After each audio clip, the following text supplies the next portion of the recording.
casa. Bem-vindos, bem-vinda, muita coisa boa, dentro de pouco tempo, grande realização, novamente eu cheguei. Exatamente, receba aí os meus cumprimentos, o meu carinho, levanta da poltrona, folgado, aqui você tem direito à informação. Vamos à mini pílula. Do direito e deveres dos empregados e empregadores do Brasil. Vamos discorrer artigo por artigo. Estou aberto à sua colocação, à sua complementariedade e vamos, mantenha-se atualizado e informado. Diariamente e periodicamente estarei produzindo vídeos, mas não se esqueça de fortalecer a casa.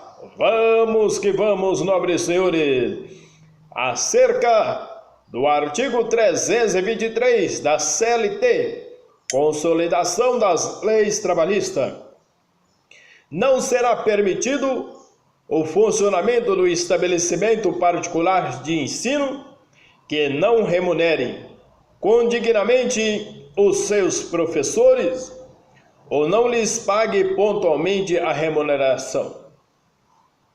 O parágrafo único compete aí aos Ministérios da Educação e Cultura fixar os critérios para a determinação da condigna remuneração devida aos professores, bem como assegurar a execução do preceito estabelecido no presente artigo. O papel do Ministério do Trabalho e Emprego é fiscalizar o cumprimento das condições de trabalho. Cabe, porém, aos representantes das categorias econômicas e profissionais estabelecer os valores de piso das suas respectivas atividades laborais. O artigo 325, que vai tratar sobre dos químicos, é livre o exercício da profissão de químico em todo o território da República, observadas as condições de capacidade técnica e outras exigências previstas na presente seção. Simplesmente alinha aos possuidores de diploma de químico, químico industrial agrícola ou engenheiro químico, concedidos no Brasil por escola oficial ou oficialmente reconhecida. Entretanto, nobres senhores, existem outras séries de alíneas e artigos, parágrafos, que vai analisar e dizer, de acordo com a consolidação das leis trabalhistas e da própria legislação contida no texto consolidado. Integralmente os químicos diplomados por escolas oficialmente reconhecidas e aos licenciados que atuavam nessa atividade antes do decreto que regulamentou a profissão, bem como os estrangeiros que tenham seus diplomas reconhecidos por reciprocidade pelo Brasil. Para esclarecimento, a Constituição de 88 veda a distinção entre nato e naturalizado. Artigo 12, parágrafo 2º da Constituição de 1988, a nossa Magna Carta, a nossa mãe constitucional. Artigo 326. Todo aquele que exercer ou pretender exercer as funções de químico é obrigado ao uso da carteira de trabalho e previdência social, devendo os profissionais que se encontrarem nas condições das alíneas A e B do artigo 325 registrar os seus diplomas de acordo com a legislação vigente. Entretanto, nobres senhores, diante de todas essas circunstâncias em que a convalidação pela CTPS obrigam-se aos que obtiverem aceite aos requisitos essenciais no reconhecimento da atividade de químico, com as respectivas exigências para sua regularização, de acordo com a previsibilidade da Lei 2.800 de 1956.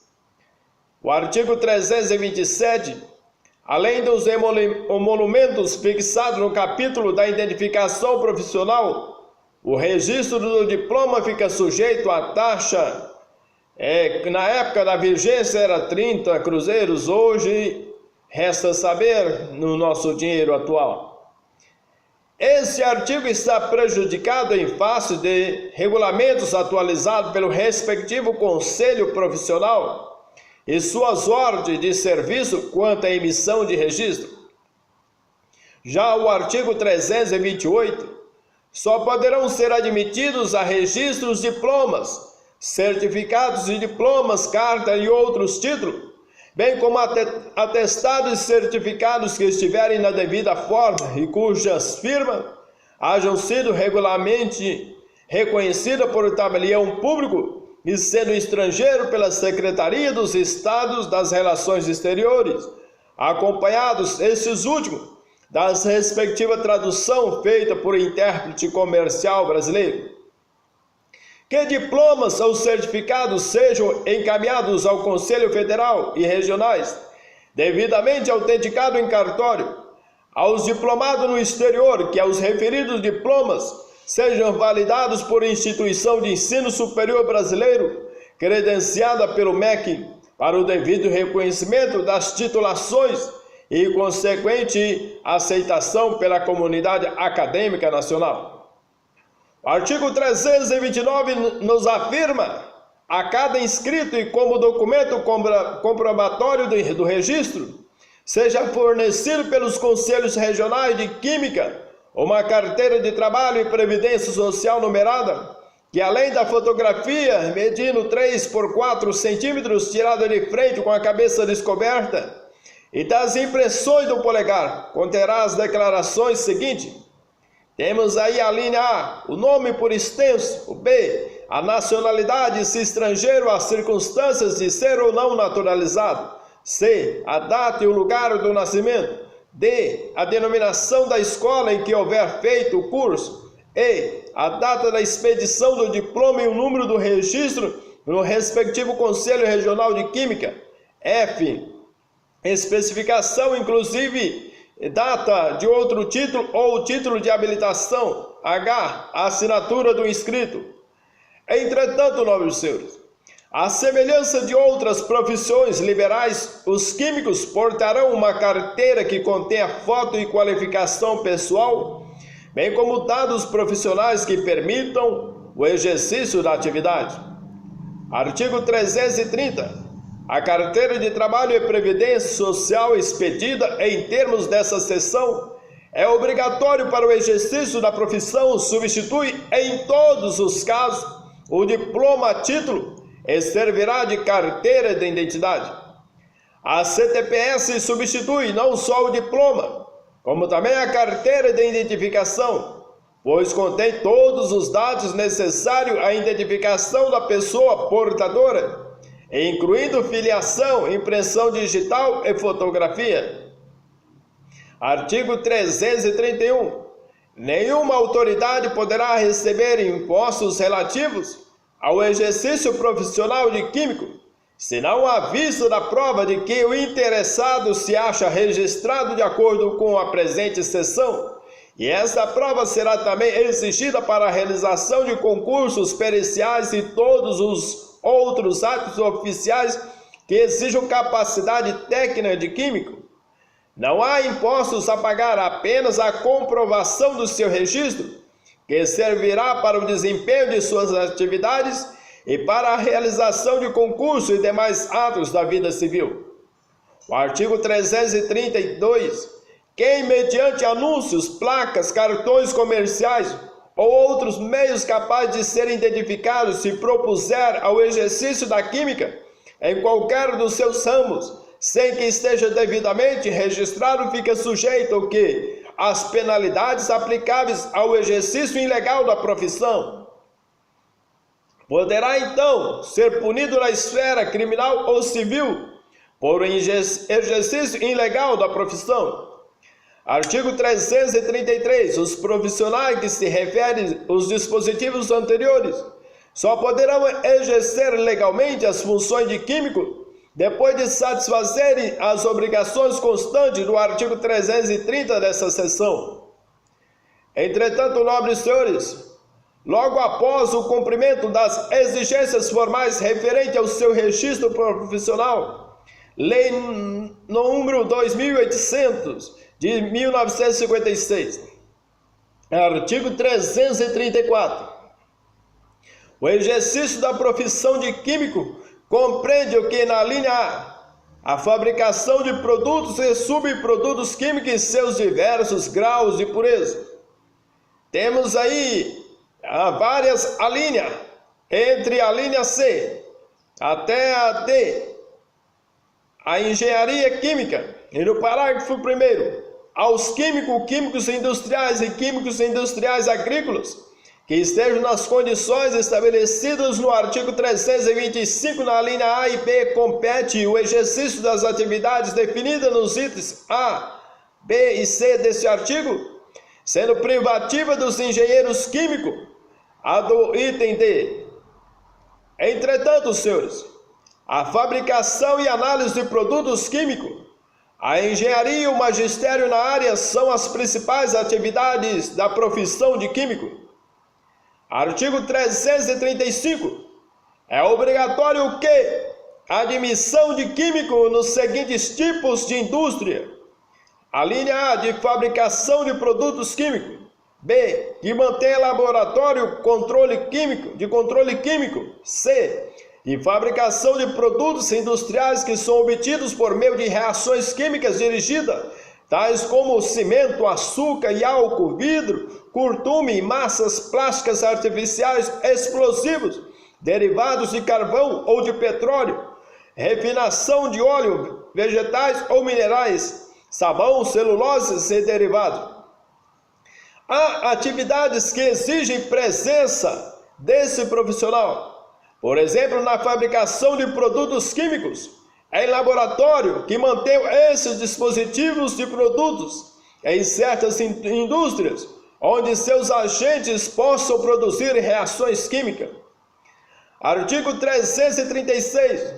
No preenchimento de cargos públicos para os quais se faz mistério a qualidade de químico, ressalvado as especificações referidas no parágrafo 2º do artigo 334, a partir da data da publicação do decreto 24.693 de 1934, requer-se, como condição essencial, que os candidatos previamente hajam feito que as exigências do artigo 333 dessa seção. Especificamente, o registro profissional é o passaporte para que um químico se candidate a um cargo público que exija sua habilitação. O artigo 337. Fazem fé pública os certificados de análises químicas, pareceres atestados, laudo de perícias e projetos relativos a essa especialidade assinalados por profissionais que satisfaçam as condições estabelecidas no que, nas alíneas A e B do artigo 325, serão reconhecidas como fé pública os laudos e pareceres que sejam produzidos por químicos devidamente registrados pelos seus conselhos profissionais. Artigo 338. Está registrado da seguinte forma: é facultado aos químicos que satisfazerem as condições constantes do artigo 325, a linha A e B, o ensino da especialidade e que se dedicarem nas escolas superiores oficiais ou oficializadas. Pode o que? Ministrar aulas em escolas ou faculdades, e se tratando de matéria que se aperfeiçoe com as suas especialidades. Artigo 339. O nome do químico responsável pela fabricação dos produtos de uma fábrica, usina ou laboratório deverá figurar nos respectivos rótulos, faturas e anúncio, compreendida então, entre esses e os últimos, a legenda impressa em cartas e sobre cartas. Qualquer produto químico que circular no comércio deverá ter obrigatoriamente o registro do nome do profissional responsável por sua aprovação nos rótulos ou anúncio. Artigo 340, seja, somente os químicos habilitados nos termos do artigo 325, alíneas A e B, poderão ser nomeados ex officio para os exames periciais de fábrica, laboratórios e usinas e de produtos fabricados. Somente os químicos podem atuar como peritos em laboratórios ou fábrica de produtos químicos. Artigo 341.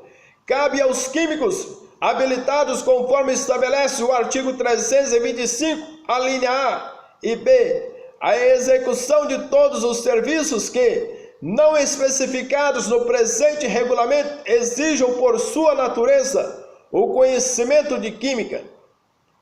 Todas as atividades que sejam vinculadas à natureza da profissão, mesmo aquelas que não constam na CLT, podem ser executadas pelos químicos, ressalvando-se a necessidade do seu conhecimento técnico para o desenvolvimento do trabalho que está sendo contratado. Artigo 343. São atribuições dos órgãos de fiscalização, alínea A, examinar os documentos exigidos para o registro profissional de que trata o artigo 326 e seus parágrafos 1º e 2º, e o artigo 327 proceder o que? A respectiva inscrição e indeferir o pedido dos interessados que não satisfazerem as exigências dessa seção. Observa, entretanto, a necessidade de verificar a documentação do profissional em serviço, bem como acompanhar o exato cumprimento das normas estabelecidas pela CLT aos químicos, também dentro das empresas que contratem esse tipo de mão de obra. Artigo 344. Aos sindicatos de químicos devidamente reconhecidos, é facultado auxiliar a fiscalização no tocante à observação da linha C do artigo anterior. Os sindicatos poderão acompanhar os trabalhos desenvolvidos pelos conselhos regionais e pelas delegacias do trabalho, principalmente nas atividades empresariais que exigem a presença desses profissionais. Artigo 345.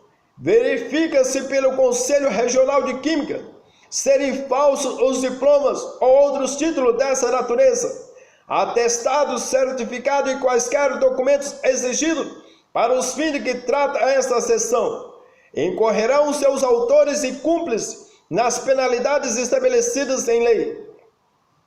Parágrafo único. A falsificação de diploma e outro quaisquer título, uma vez verificada, implicará a instauração pelo respectivo Conselho Regional de Química do processo que no caso couber.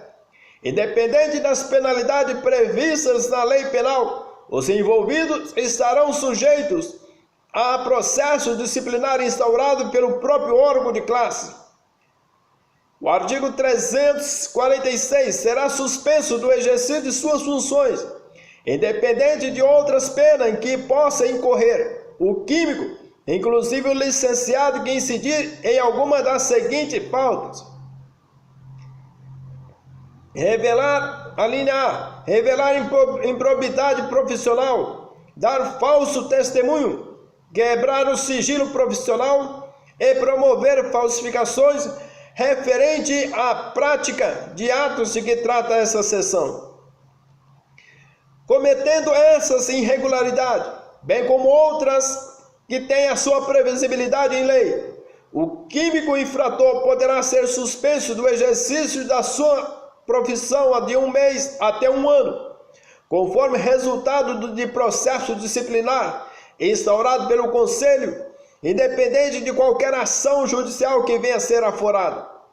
Artigo 347. Aqueles que exercem a profissão de químico, sem ter preenchido as condições do artigo 325 e suas alíneas, e nem promovido seu registro nos termos do artigo 326, incorrerão na multa de 2/5 do salário mínimo a 10 salários mínimos regionais, e será elevado ao dobro no caso de reincidência. Serão apenados com multas aqueles que ainda não foram registrados profissionalmente, bem como o que não concluíram seus respectivos cursos e estiverem atuando na profissão de químico, sem prejuízo na aplicação das leis penal e civil próprias. Artigo 348. Aos licenciados, a que alude o parágrafo 1º do artigo 325, poderão, por ato do respectivo Conselho Regional de Química, sujeito à aprovação do Conselho Federal de Química, ser cassado que as garantias asseguradas por esta seção, desde que interrompam por motivo de falta previsto no artigo 346 a função pública ou particular, e que se encontravam por ocasião da publicação do Decreto 24.693 de 1934. Esses químicos, que a lei denomina licenciados, ou seja, aqueles que já atuavam antes da regulamentação da profissão, podem ser punidos com a cassação caso cometam irregularidades que acarretem o quê? Suspensão na época da referida regulamentação. Artigo 349.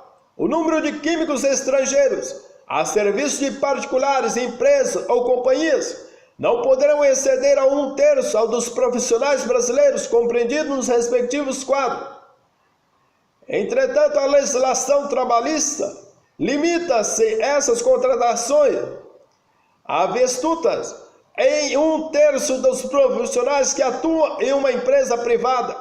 Entretanto, as questões que envolvem essas atividades foram produzidas em uma época em que havia poucos químicos nos países, provocando consequentemente uma espécie de reserva de mercado que não permitisse uma invasão de profissionais alienígenas.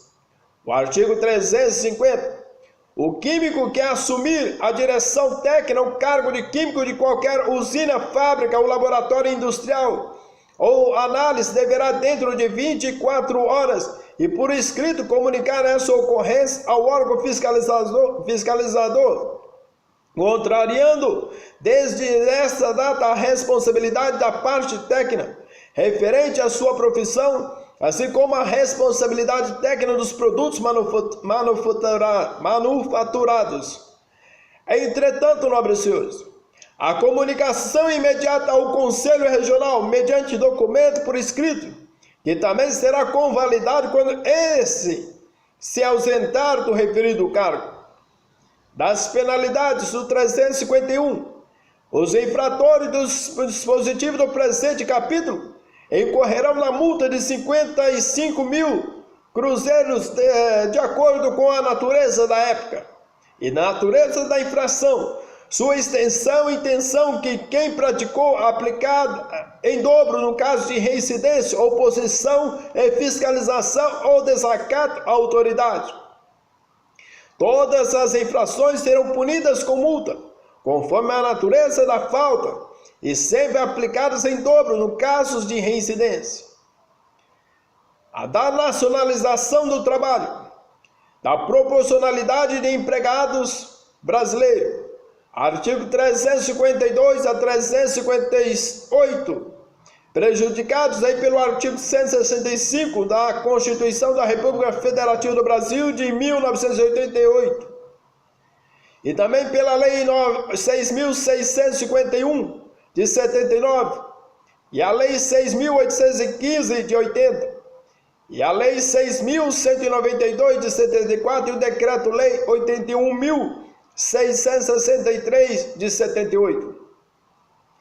Entretanto, nobres senhores, das relações anuais de empregados, temos aí os artigos 359 a 362. Das penalidades, temos o artigo 363 e 364, que foram aí prejudicados por decretos e outras leis. Entretanto, nobres senhores, da proteção do trabalho da mulher, bastante interessante e pertinente a duração do trabalho e da discriminação contra a mulher, a redação dada pela referida Lei 9.799 de 99, o artigo 372. Os preceitos que regulam o trabalho masculino são aplicáveis ao trabalho feminino naquele que não colidirem com a proteção em especial instituída por esse capítulo.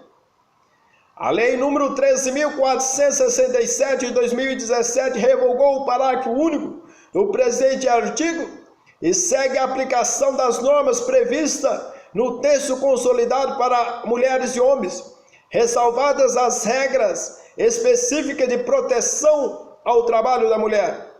O artigo 373, a duração normal de trabalho da mulher será de 8 horas diárias, exceto nos cargos para os quais for fixada duração inferior. Entretanto, a duração do trabalho da mulher será de 8 horas diárias e 44 semanais, exatamente a mesma estipulada para todos os trabalhadores brasileiros. A Lei 13.467 de 2017 promoveu a possibilidade de negociação direta entre empregados e empregadores, independente das normas previstas nos pactos normativos das referidas categorias. O artigo 373-A, ressalvadas as disposições legais destinadas a corrigir o que as distorções que afetam o acesso da mulher ao mercado de trabalho e certas especificidades estabelecidas nos acordos trabalhistas. É vedado, de acordo com o inciso 1, publicar ou fazer publicar anúncio de emprego no qual haja referência ao sexo, à idade, à cor, à situação familiar, salvo quando a natureza da atividade a ser exercida publicamente é notoriamente assim exigir. Temos uma série de outros incisos: recusar o emprego, promoção ou motivar a dispensa do trabalho em razão de sexo, idade, cor, situação familiar ou estado de gravidez, salvo quando a natureza da atividade seja notória e publicamente incompatível. Entretanto, você pode acompanhar aí na sua CLT, além das condições já previstas no próprio texto consolidado, quando o transporte de peso, amamentação e descanso, uma especial alteração passou a figurar na jurisprudência dominante do Tribunal Superior do Trabalho e no texto do artigo 114 da Constituição, após a emenda constitucional de 45 de 2004, sobretudo no que concerne a temas que tratam de discriminação do trabalho da mulher, por sua formação social ou profissional, estado de gravidez e até sujeição às revistas íntimas que certas empresas costumam praticar na saída dos empregados, ou seja, questões que envolvam a responsabilidade civil e o dano moral. Tais garantias são tratadas pela Justiça do Trabalho, que é competente para processar e julgar ações de indenização por dano moral e material decorrentes da relação de trabalho, inclusive as oriundas de acidente de trabalho e doenças a ele equiparadas, ainda que proposta pelos dependentes ou sucessores do trabalhador falecido. O artigo 377, a adoção de medidas de proteção ao trabalho das mulheres é considerado de ordem pública, não justificando em hipótese alguma a redução de salário. A regulamentação do trabalho da mulher é considerado norma congente, ou seja, norma necessária de ordem pública, passível, portanto, de ser cumprida sobre todos os efeitos. Jamais se permitirá discussão sobre sua capacidade e consequente redução salarial. Entretanto, de acordo com o artigo 381 do trabalho noturno, o trabalho noturno das mulheres terá salário superior ao diurno. Parágrafo 1º. Para fins desse artigo, os salários serão acrescidos numa percentagem adicional de 20% no mínimo. Parágrafo 2º. Cada hora do período noturno de trabalho das mulheres terá 52 minutos e 30 segundos. O mesmo valor pago a todos os trabalhadores brasileiros, ou seja, 20% sobre o salário percebido pelo trabalho realizado durante o dia, nos moldes do artigo 73 da CLT e dos incisos 9 do artigo 7º da Constituição de 88. Ressalva-se que a hora noturna será contabilizada na razão de 52 minutos e 30 segundos, e se tratando de trabalho em área urbana. Dos períodos de descanso. Artigo 382. Entre duas jornadas de trabalho haverá um intervalo de quê? De 11 horas consecutivas, no mínimo destinado ao repouso. Entretanto, com base no artigo 66 da Consolidação das Leis do Trabalho, o intervalo entre uma jornada de trabalho e outra no dia seguinte será de 11 horas consecutivas. A Lei 13.467 de 2017 assegura a possibilidade de empregados e empregadores promoverem diretamente acordos sobre jornada de trabalho, independente das previsões legais e dos pactos normativos das respectivas categorias de trabalhadores. Artigo 383. Durante a jornada de trabalho será concedido a empregado um período para refeição e repouso não inferior a 1 hora, nem superior a 2 horas, salvo as hipóteses previstas no artigo 71, parágrafo 3º. Com base no artigo 71 da Consolidação de Lei do Trabalho, o intervalo para alimentação e repouso após 6 horas de trabalho consecutiva será de 1 hora e no mínimo ressalvado as condições expostas no referido artigo, os quais merecerão o mesmo tratamento dedicado aos homens. Esses intervalos poderão ser ajustados em acordos diretos entre empregados e empregadores, inclusive quanto à redução do intervalo e sua consequente conversão em indenização de natureza pecuniária pelas horas trabalhadas. O artigo 385. O descanso semanal será 24 horas consecutivas e coincidirá num todo em parte com o domingo, salvo motivo de conveniência pública ou necessidade imperiosa de serviço, a juízo da autoridade competente na forma das disposições gerais, caso em que recairá em outro dia. O descanso semanal da mulher será contabilizado em um dia 24 horas, que deverá recair preferencialmente no domingo. O artigo 386. Havendo trabalho aos domingos, será organizada uma escala de revezamento quinzenal que favorecerá o repouso dominical. Esta é uma exceção dedicada somente às mulheres que terão seu repouso semanal, necessariamente confirmado de 15 dias quinzenalmente, em um dia de domingo sem precedente ou quaisquer desvio por parte dos empregadores. Dos métodos e locais de trabalho.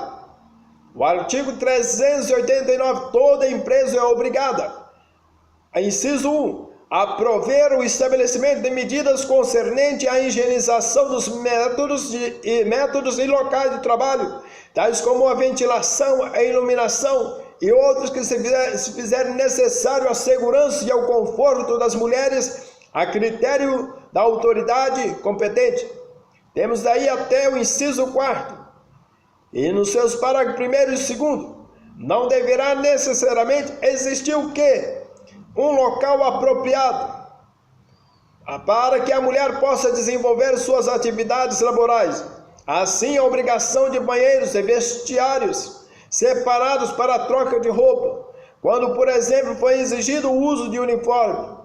Sem dúvida, nas empresas que trabalhem 30 mulheres com mais de 16 anos, será obrigatória a designação de um local onde as empregadas possam deixar os seus filhos, sob assistência nos períodos de amamentação. Se a empresa não tem um local apropriado para atender pelo menos 30 mulheres, que pode passar pelo período de amamentação, será necessário manter um convênio com creches públicas ou privadas, seja com a colaboração do SESI, SENAI e SESC, ou mesmo com os sindicatos de classe, visando suprir o quê? As exigências do artigo 389 da CLT. Artigo 390. O empregador é vedado empregar a mulher em serviço que demande um emprego de força muscular superior a 20 quilos para que o trabalho contínuo ou 25 quilos para o trabalho ocasional. O artigo 390b, as vagas dos cursos de formação de mão de obra ministradas por instituições governamentais, pelos próprios empregadores ou por qualquer órgão de ensino profissionalizante, serão oferecidas aos empregados de ambos os sexos. Entretanto, o artigo 390-E, a pessoa jurídica poderá associar-se à entidade de formação profissional, sociedades civis, sociedades cooperativas, órgãos e entidades públicas ou entidades sindicais, bem como firmar convênios para o desenvolvimento de ações conjuntas, visando a execução de projetos relativos ao incentivo ao trabalho da mulher. Quando o esforço físico são vedados serviços que obriguem a empreender força muscular superior a 20 kg em atividades ininterruptas, ou 20 quilos intercalados, ou concernente a incentivos ao trabalho da mulher. As mais recentes mudanças na legislação do trabalho obrigam que as empresas a manter programas de aperfeiçoamento profissional e formação de mão de obra, visando principalmente incentivar o trabalho feminino. Da proteção à maternidade, o artigo 391 não constitui justo motivo para a rescisão do contrato de trabalho da mulher o fato de haver contraído matrimônio ou de encontrar-se em estado de gravidez. Essa questão é interessante, pois remonta a um passado bem recente no qual a mulher era totalmente submissa ao desmando de uma sociedade machista.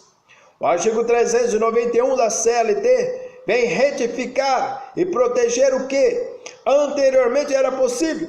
Logicamente não será considerado justa causa o fato da mulher casar ou ficar grávida, bem como impossível restringir qualquer dos seus direitos no trabalho por esses motivos. Ainda é protegido pela Lei 9.029 de 95, que veda atestados de gravidez e esterilização para efeitos adimensionais.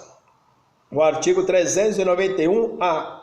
A confirmação do estado de gravidez advindo no curso do contrato de trabalho, ainda que durante o prazo de aviso prévio trabalhado ou indenizado, garante à à empregada gestante a estabilidade provisória prevista na linha B do inciso 2 do artigo 10 do ato das disposições constitucionais transitórias, incluído pela Lei 12.812 de 2013.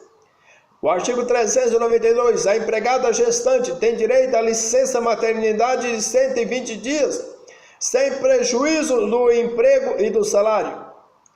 Entretanto, no parágrafo 1º, a empregada deve, mediante atestado médico, notificar o seu empregador da data do início do afastamento do emprego, que poderá ocorrer entre o 28º dia antes do parto e a ocorrência desse.